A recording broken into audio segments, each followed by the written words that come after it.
Bonjour à tous et bienvenue pour cette nouvelle vidéo. Vous connaissez le concept, je commente a posteriori une de mes sessions.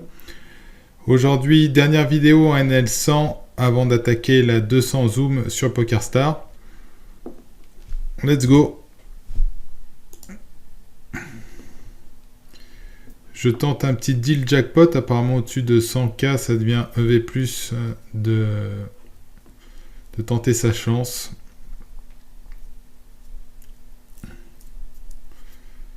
Pas pour cette fois-ci. C'est pas grave.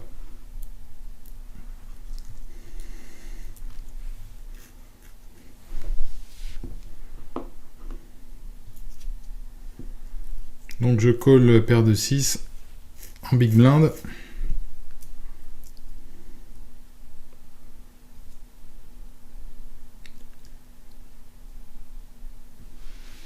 On fold sur le flop. Sur le turn, pardon, on n'a rien touché.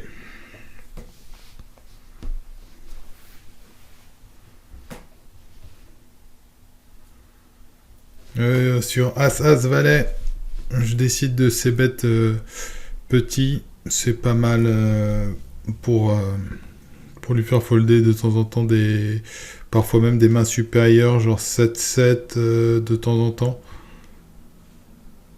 Et puis sa partie R aussi va fold.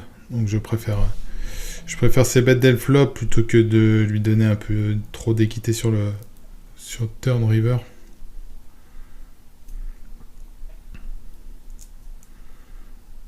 Ici on call le turn avec As-10.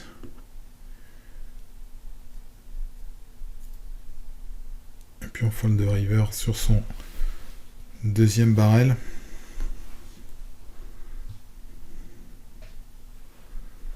On open roi 10 off au cut-off en haut à gauche.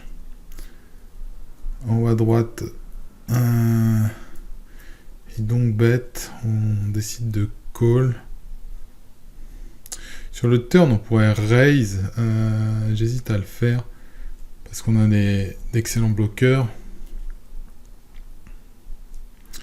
Je vais plutôt décider de call, sachant que je pourrais quand même représenter des potentiels flush sur la river. Malheureusement, la doublette du 10 est l'une des pires cartes, donc on va give up. Ici, on se fait 4 bêtes, on a As-Dame. On se fait 4 bêtes par UTG, évidemment, c'est un fold, à moins de tomber sur un spécimen.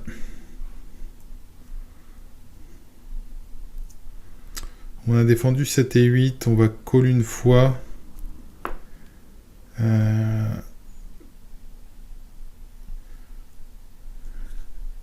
Faut savoir que lorsqu'on call ici en haut à gauche 7 et 8 suités, faut pas avoir peur de se prendre le deuxième barrel.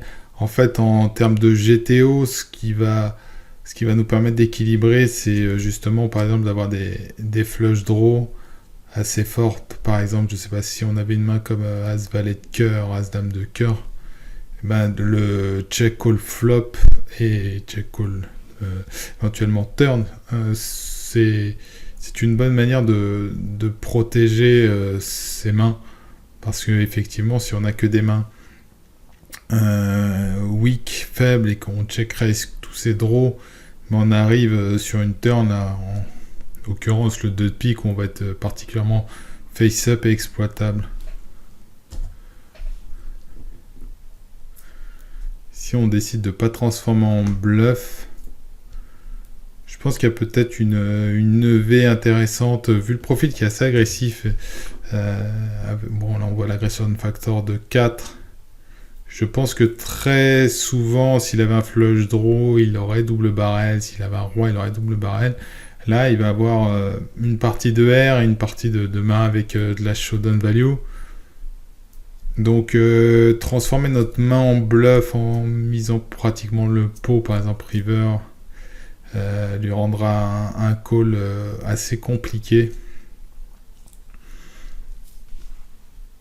Bon, ici je décide que j'ai quand même de la showdown value et j'ai pas vraiment de bloqueur sur les flushs, donc je pense que c'est ok de partir en check call. Bon, il avait As-2 en check fold évidemment, mais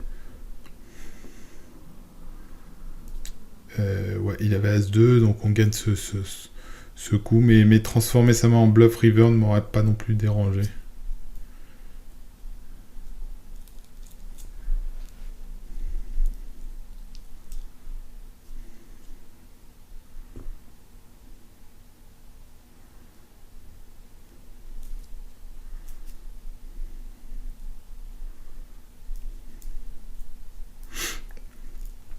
On open valet 10-8T, UTG. À partir de la NL50, valet 10-8T devient OK à open UTG, ce qui n'est pas le cas en NL50 et en dessous à cause du rec.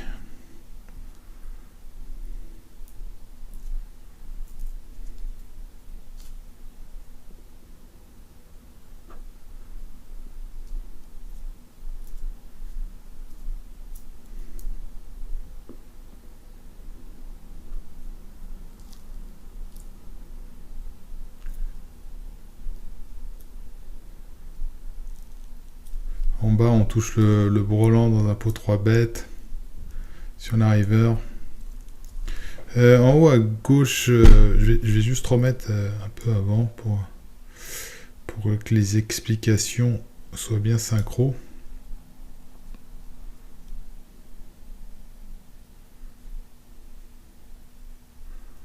Donc ici 9-9 en SB face à Cutoff, c'est un 3 bêtes, c'est standard. Le board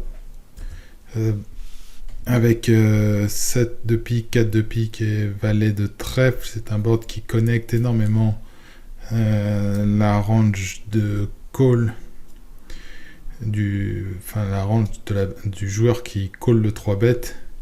De ce fait, c'est un board qu'on va pas beaucoup c bet.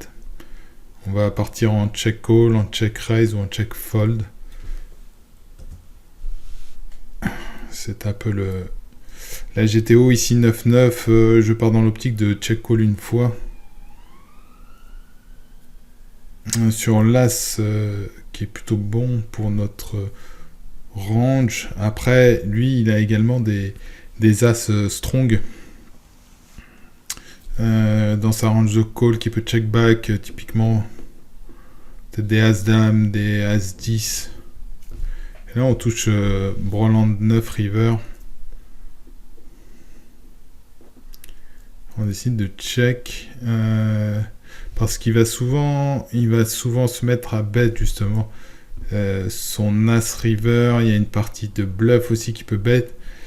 On mise juste de la value peut-être sur des random valet X, peut-être des valets dame, valets roi. Du coup ici on a deux possibilités, soit on bet quelque chose comme mi-pot, soit on peut partir en check raise. Check raise all-in, ce qui peut être une line intéressante dans ce spot. En haut à droite, je décide de double barrel 90% pot flop, 90% pot turn. Parce que j'ai un valet qui top pair, brelan avec top kicker. Et il y a des valets dominés. La seule main qui nous bat, c'est 8-8. Bon, ça fait très peu de combos. Et du coup, ici, c'est le genre de spot où il faut vraiment miser cher flop turn et espérer que un joueur ait un valet un peu moins bien kické ou une main peut-être, il peut y avoir encore des fiches avec quelque chose, des As-8, des 9-9 qui peuvent call de barrel peut-être.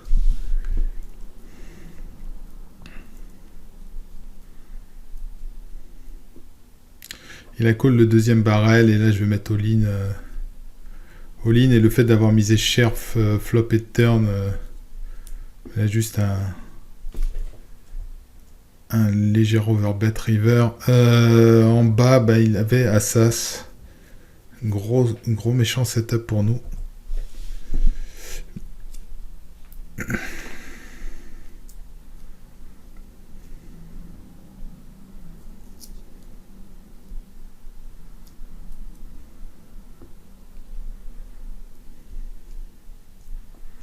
En haut à gauche, il tank. Il a sûrement un valet.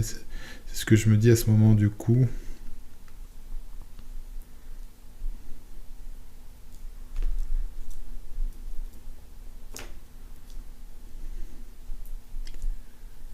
Et finit par call, il avait valet roi.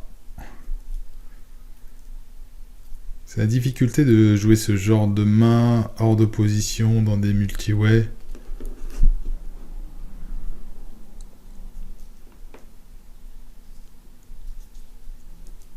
En bas, on a la nuts. Enfin, la nuts, on peut être encore battu par la flush, mais il y en a assez peu dans ce spot, surtout lorsqu'il check, lorsqu'il part en check. Ici, on va souvent être call par des doubles paires, donc par quelques brolants. Du coup, bet Mipo est intéressant sur cette river. Toute notre range de value, de toute manière, on va bet Mipo ici. Après, effectivement, si on a la flush nuts et qu'on on pourrait se dire que s'il a un roi, il va pas lâcher, on peut miser cher. Mais il a quand même une grande partie de double paire dans ce spot au turn. Donc le sizing Mipo est intéressant en termes de GTO.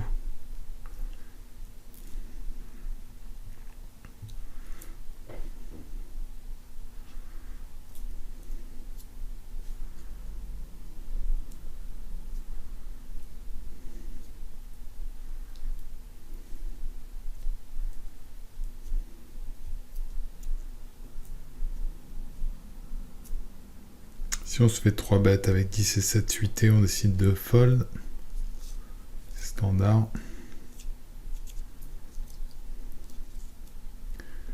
Dès que je suis 130, 140 BB, deep ou plus, je change de table parce que l'air de rien, ça réduit un peu l'edge. J'ai beaucoup travaillé le jeu sans BB deep. Tout ce qui est 130, 140, 200 et plus, les ranges changent, les dynamiques post-flop et les fréquences changent aussi, et de ce fait ça réduit un peu l'edge. Donc je préfère changer de table, sachant que c'est de la zoom et qu'on va faire de tort à personne, ainsi au niveau de l'éthique de jeu.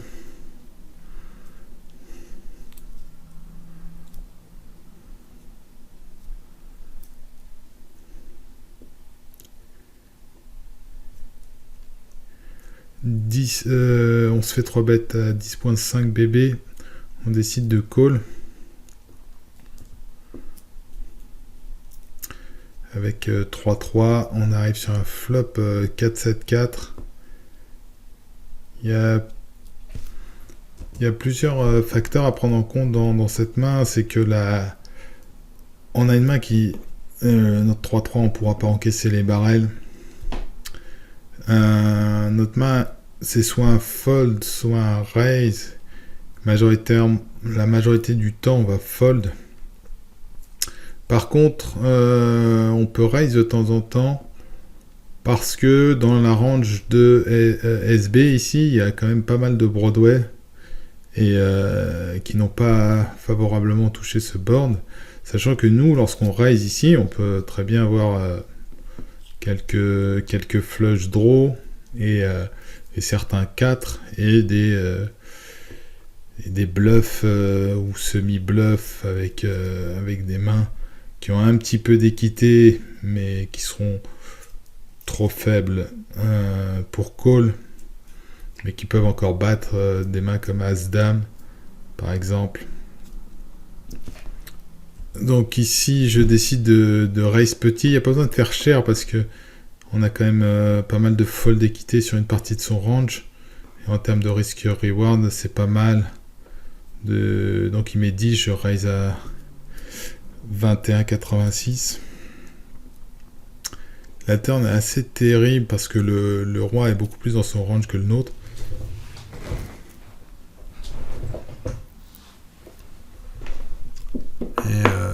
Et j'essaie de juste give up ce flop en me disant que finalement le lever du raise flop était déjà correct et qu'il n'y a pas besoin d'en faire plus. Il va folder au flop avec une fréquence suffisante pour que mon move soit break-even à légèrement EV+.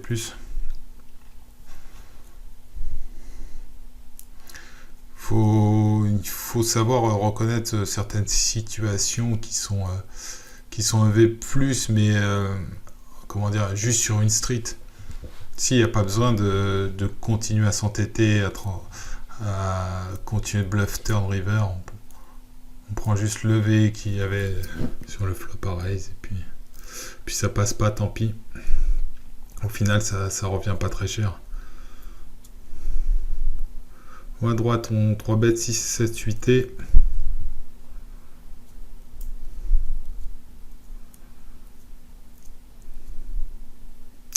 On se fait 4 bêtes, 6 et 7, 8T, c'est un call. Ça se joue bien par rapport à une range de 4 bêtes. Par rapport à une range de 4 bêtes UTG.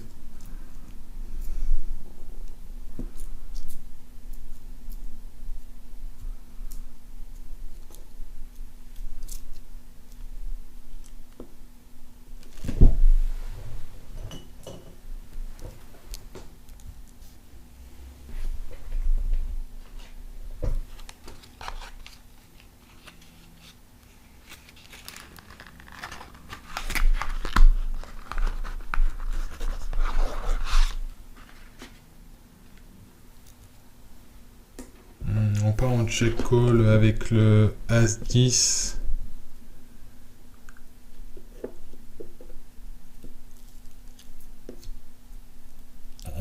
C'est assez close entre le call et le fold. J'essaie de fold ici.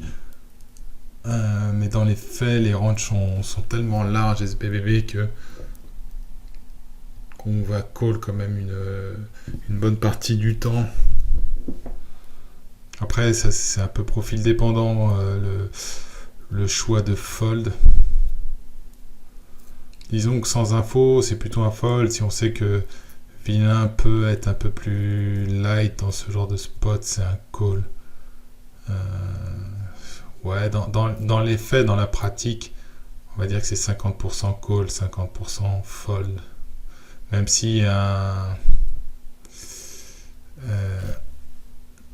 si un solver dirait de plus call que fold. En haut à droite, on décide de partir en check call. Je vais juste revenir un peu avant. Donc on 3 bet As 4 suité, ce qui est standard. SB contre bouton. Sur un board Valet 9-4 qui touche beaucoup la range. Encore une fois, dès qu'il y a un board avec un valet dans un pot 3 bêtes et qu'on est hors de position, il faut toujours se rendre compte que ça touche la range de vilain. Si on décide de partir en check call, la turn nous apporte un flush draw, ce qui est pas mal. On a de la showdown value déjà avec le 4. On bat des bluffs, on bat des dames 10 par exemple. Et puis, donc là, on va toujours check call au turn. Si notre tirage était un peu plus light, peut-être que le check raise aurait été une option intéressante. Par exemple, si on avait une main comme dame 10 de carreau, par exemple, ça peut être pas mal de check raise. Assez fort sur le turn, qu'on va mixer avec des nuts évidemment. Par contre, ici, je suis assez serein pour le check call. On touche à nuts river. Et là, il peut se level, il peut tenter des bluffs, il peut faire pas mal de choses. Et vu notre line, on représente pas énormément de force non plus. Après, nous, on est équilibré, ça, il le sait pas forcément. Et du coup, ici, on va check raise all in.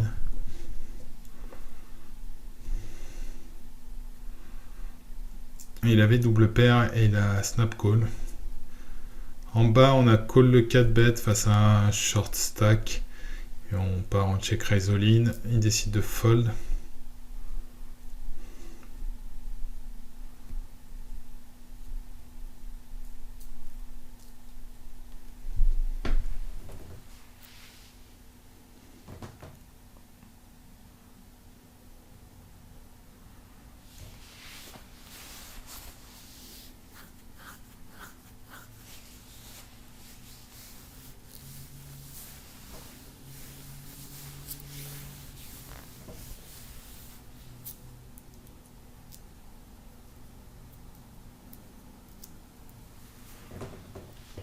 À droite, on a défendu avec 9 et 10 de cœur. Le problème, c'est sur ce genre de board, à partir du moment où il check call.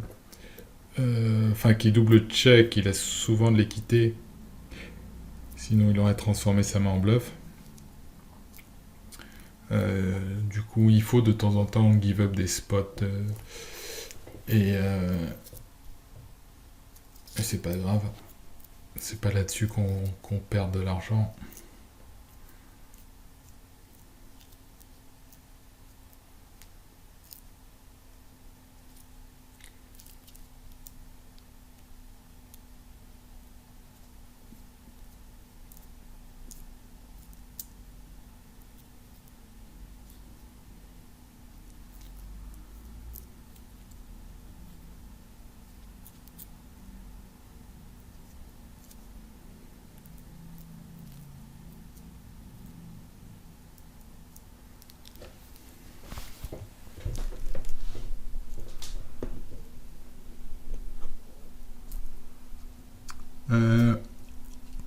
En haut à gauche, Roi Dame off, PBSB, on call.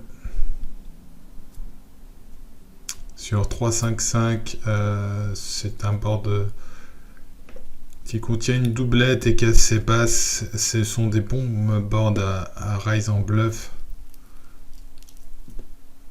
Évidemment, on va mixer ça avec des 5, par exemple, et avec des fulls avec 3-3.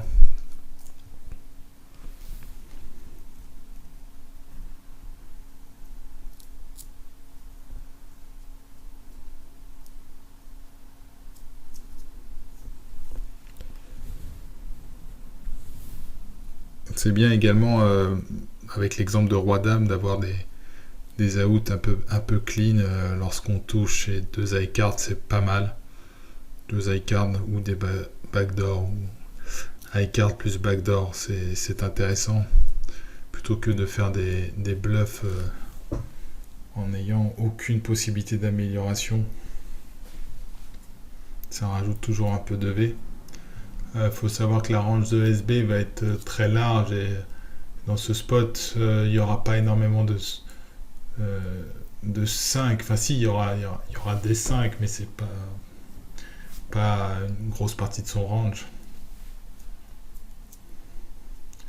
Il y aura surtout au niveau des 5, il y aura les 5 suités de 5-5, 6-5, 7-5 jusqu'à 5 suités. Après, dans la partie off, ça sera principalement Roi 5 off. Et ça fait assez peu de combos de value. Après, il peut y avoir des overpairs aussi, mais il y a quand même une grosse partie de son range qui n'a pas touché ce flop. Et il faut pas fold trop facilement sur ce genre de board.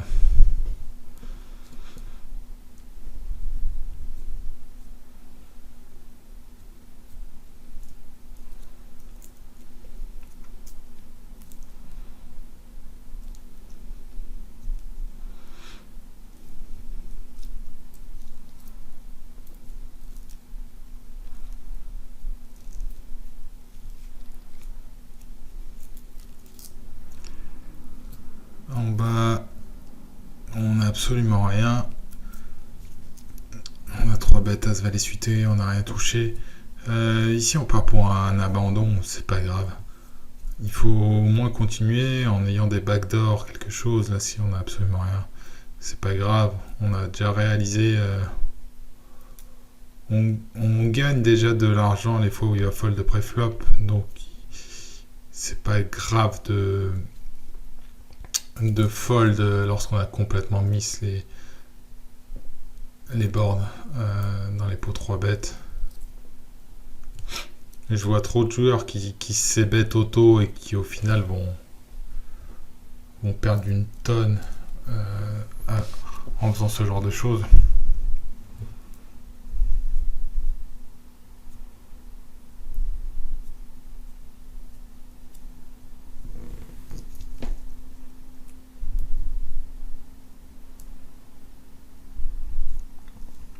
À gauche, en combat de blinde, l'as L'As, contrairement à ce qu'on peut penser, n'est pas une bonne carte sur ce genre de river parce que dans la range de défense, il y a beaucoup d'As et, euh, et globalement, ce ne sont pas des bonnes cartes à bluffer.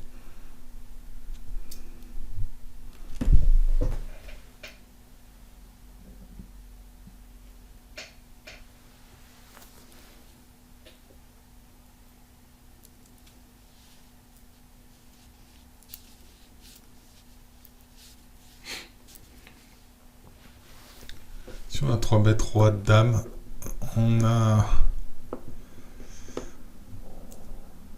on a la possibilité de ces bêtes, on a la possibilité de check back, pardon.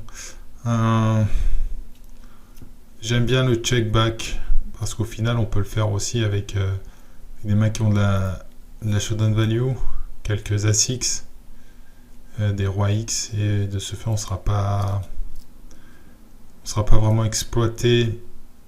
Mais les deux sont ok, les deux sont ok. Ici, il avait 5-5. Du coup, il a décidé de ne pas aller jusqu'au bout de son bluff.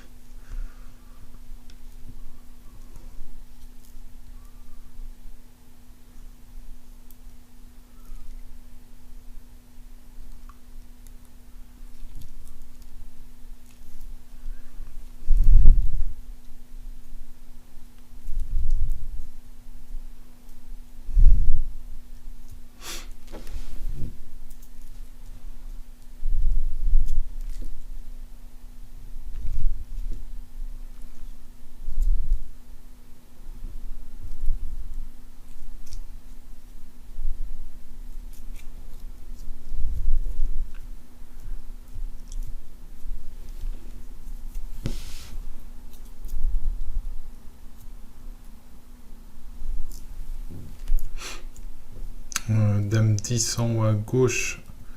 On part sur un check call.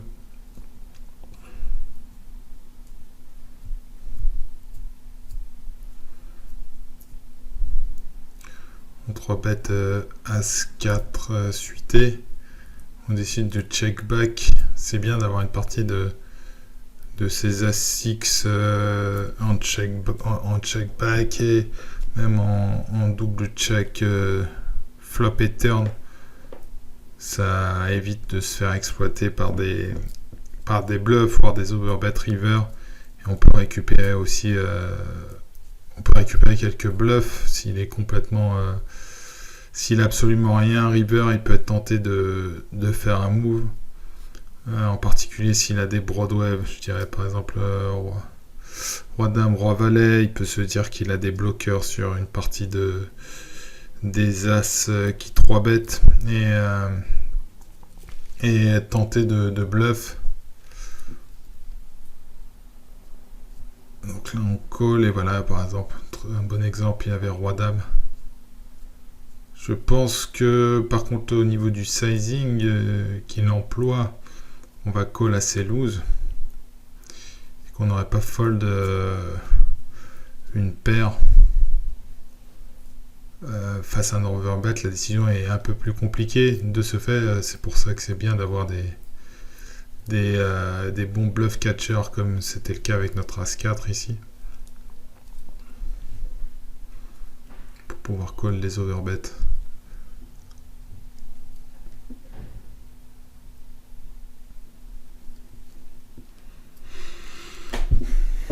On défend en bas roi 9 off.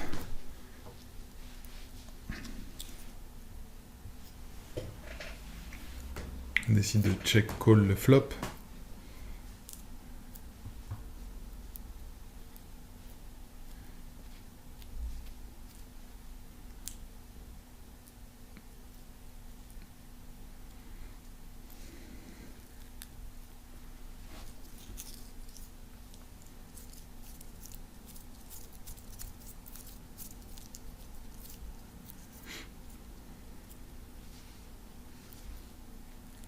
Et vilain fold sur notre bête mi-pot river.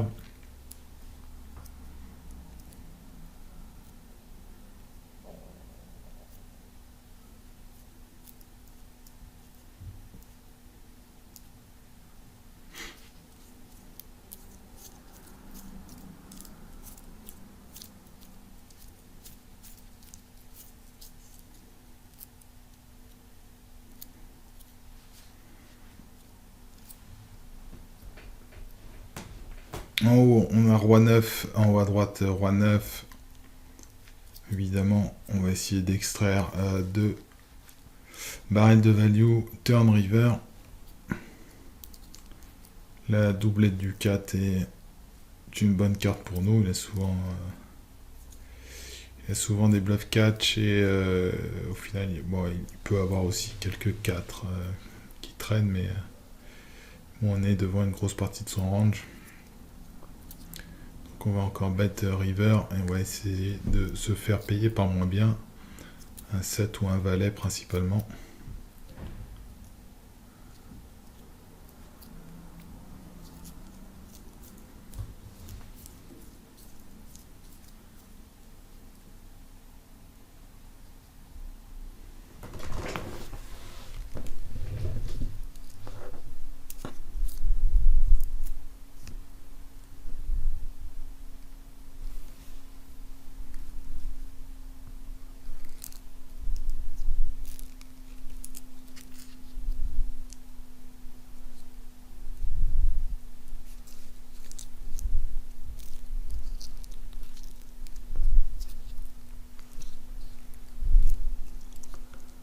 Petite série de fold pré-flop.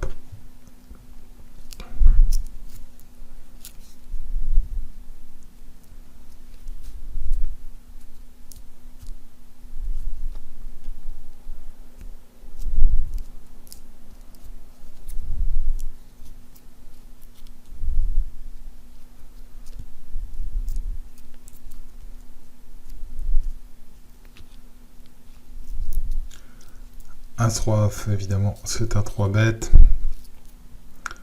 En haut à gauche, on open 7-7.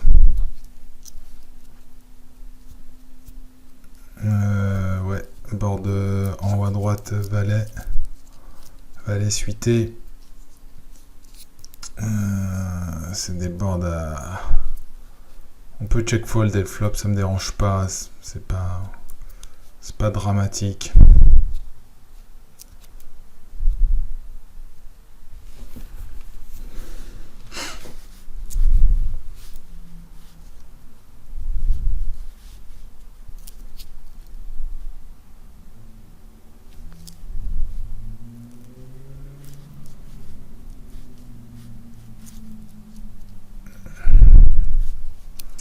Dame 8-9, on va décider de check call.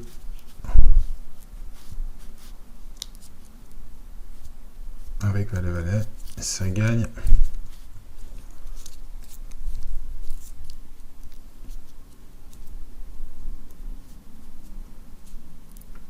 En haut à droite, dame 10 off sur 2-3-3. C'est un board où on a très peu des feux à ses bêtes. Contrairement à ce qu'on pourrait penser, on va beaucoup se faire call. Turn las, ici je décide de give up.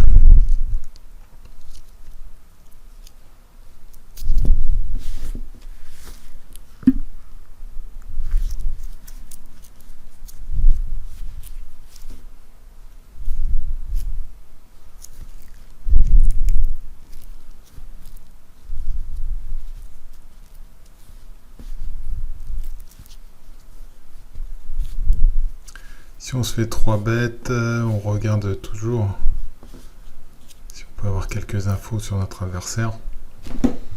Le board est vraiment très sec. On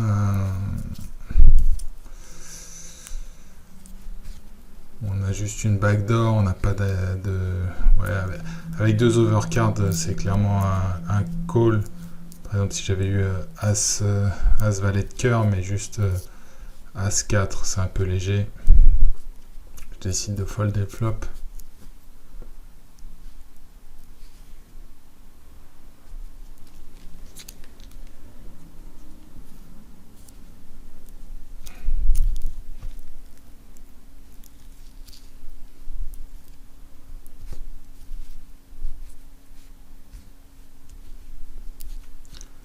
Open UTG, valet dame off.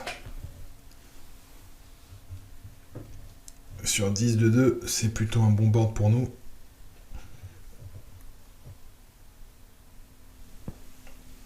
Et vilain fold je vais m'arrêter pour la session pour aujourd'hui. Mais avant de vous quitter, petite minute réclame. Sur notre site, vous pouvez trouver différentes solutions GTO préflop. Par exemple, en cash game NL100, c'est ce produit-ci qu'il vous faut.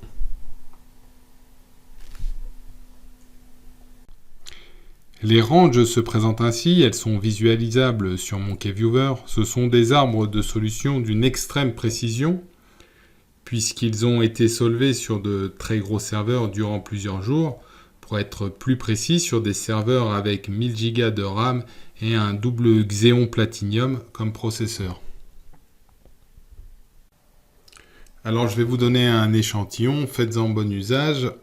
Vous avez eu la range d'OpenDSB, maintenant c'est à bébé de jouer, et la GTO c'est de call en jaune et en rose de 3 bêtes. Donc si bébé 3 bêtes,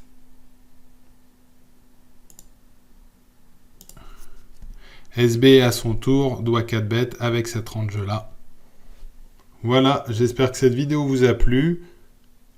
Je vous souhaite bonne chance aux tables au nom de toute l'équipe Solberg.